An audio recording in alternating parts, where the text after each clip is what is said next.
Washing your car in the winter can be brutal on your paint, especially if you live in snowy or dirty areas like I do. You probably have a lot of questions. Things like, what's the best, least intrusive techniques? What products work best? What tools do you need? And basically, what's the best techniques and practices when winter washing your car? Now, I've done a ton of research on what the pros are doing right now, and I want to give you 10 easy best practices so you can winter wash your car like a pro.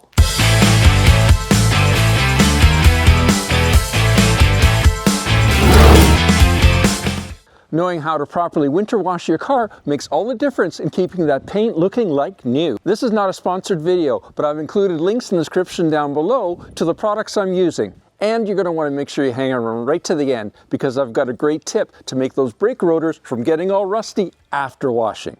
Now, in preparation, if you're washing the car outside, make sure you're washing in the shade, and of course, make sure that it's above freezing like it is today, but it's just above freezing. And if you got access to soft water, that always works better. So before we even start to rinse the car, we need to do a pre-treatment. And the pre-treatment we're going to do is a rinseless wash. This is McKee's N914. And we're going to mix that with a ½ an ounce to 1 gallon of water. And we're going to put it in a container like this, and we're going to spray the whole car. So all you do is pump this up and start spraying. So the reason we're doing this is it lubricates all the dirt that's on the car, and it starts to loosen it up. So again, our goal is to have the dirt, like I say, totally loosened up before we start rinsing it off. And that's going to minimize any damage to the paint.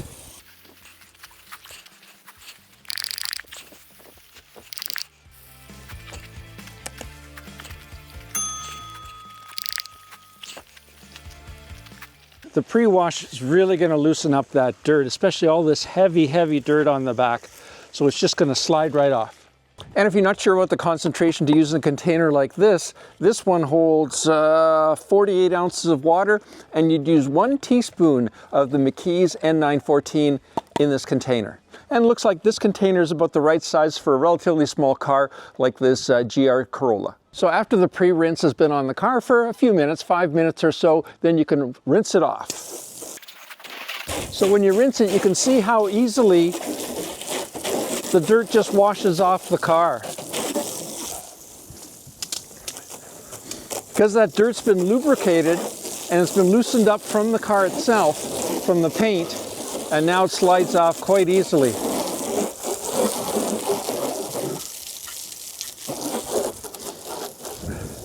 Especially when you get to this very dirty back of this car. I don't know why this car, but the back of it is constantly dirty. I can wash the car and drive it in the summertime, even just for a short distance. The rest of the car will be relatively clean, but the back will be filthy. But you can see how easily all the dirt slides off and how clean it's starting to look already. So your wheels are definitely the dirtiest part of the car, and I definitely suggest you wash that first, because the problem is if you wash it last, the dirt that's on there might splash up onto the car, and you've already washed the car, and that's no good. So it makes sense, get the wheels washed, keep all the brushes and that you use for washing the wheels separate from the other stuff, and go on from there. So the product we're using here today is Adam's Wheel and Tire Cleaner. So I put it into this little spray bottle. And so we're just going to spray it onto the wheel. And we're going to have to make sure we get those beautiful GR Corolla red brake calipers. So you're going to be doing one wheel at a time before going on to the next wheel.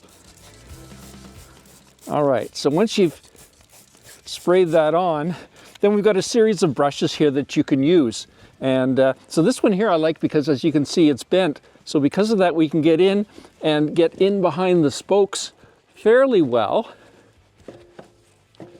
and get in behind that brake caliper. And then we've got some of these other, now these are all microfiber, and so they work extremely well at getting into all the nooks and the crannies.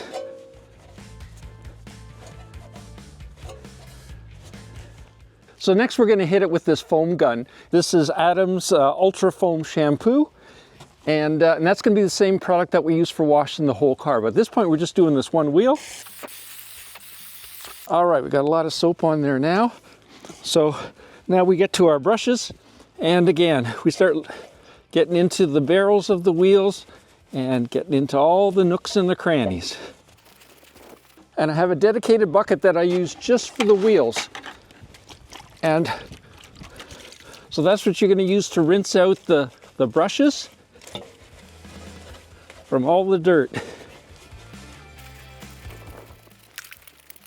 So I've got a number of different brushes. Like I say, I like this one here because it's kind of flat.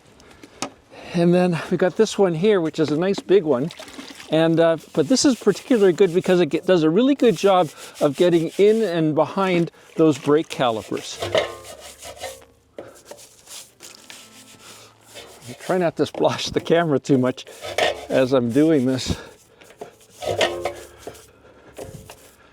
Now, another reason that I like this one here is it has this on the end here that you can use for cleaning the lug nuts.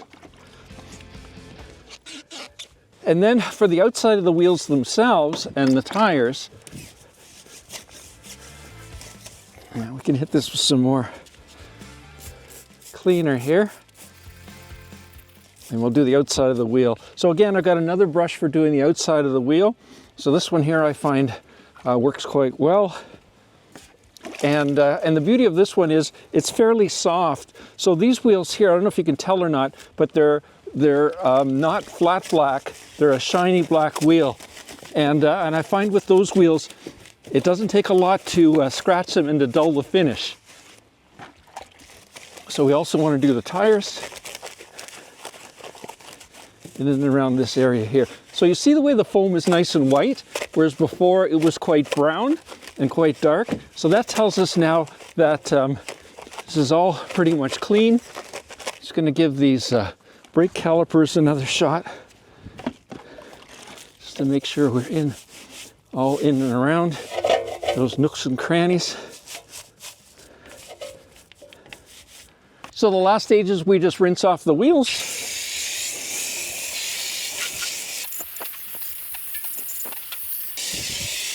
And you want to make sure you do a really good job rinsing, especially here where the tire meets the rim, to get all the cleaner out of there.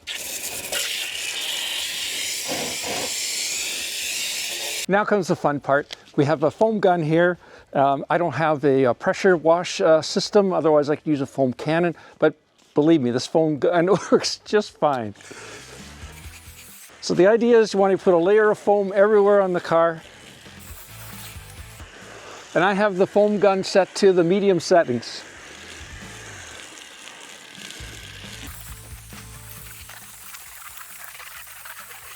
So in the foam gun, I've got 3 ounces of ultra foam shampoo. This is Adams Polishes, and then just so you add the water first, and then you put in 3 ounces of the Adams. What did I say it was called? Ultra foam shampoo. And one container like this should be just about enough for a car about this size. Even a really dirty one like this one.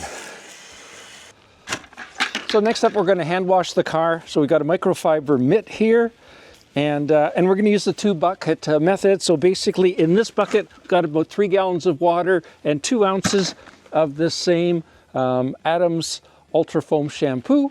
And in the other bucket, we've got just clear water. So the idea is we dunk the mitt into the soapy one, wash the car, and then dunk it into the other one to rinse, and so that most of the dirt stays out of the soapy water.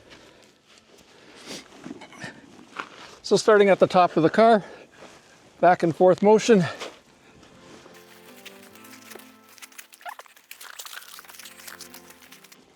And again, we want to start at the top of the car because that's the cleanest part of the car, and then work our way down to the bottom of the car because that's the dirtiest part of the car. So again, we rinse and go into the other bucket with the soap. This car has a carbon fiber roof, but these cleaners will not hurt the carbon fiber roof, so you don't have to worry about that.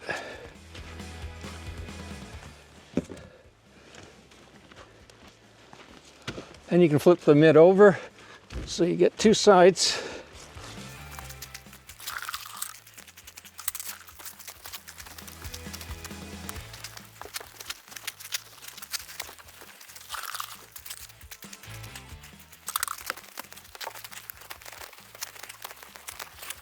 And don't forget, you need to do inside the door jambs.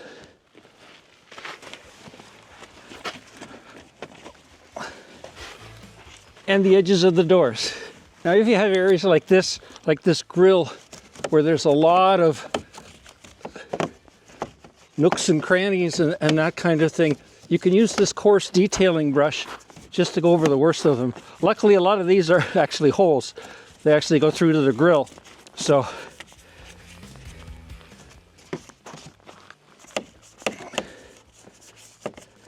the same for the back of this car, in and around the license plate and the diffuser.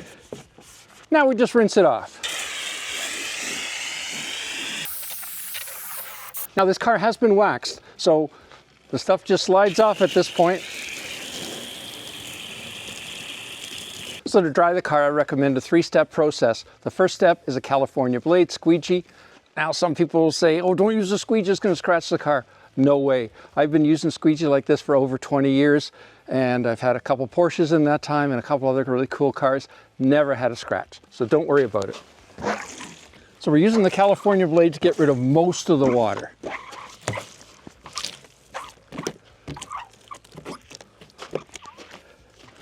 And as you can see, it just beads right up and rolls right off.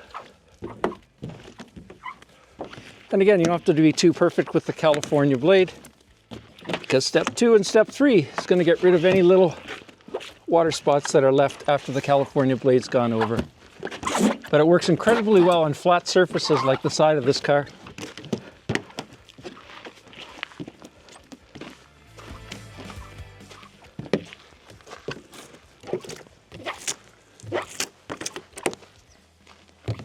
And of course, with the California blade, you want to make sure you're squeegeeing the water off the car and not onto. All right, once you got most of the water off with the California blade, then you can use a blower like this.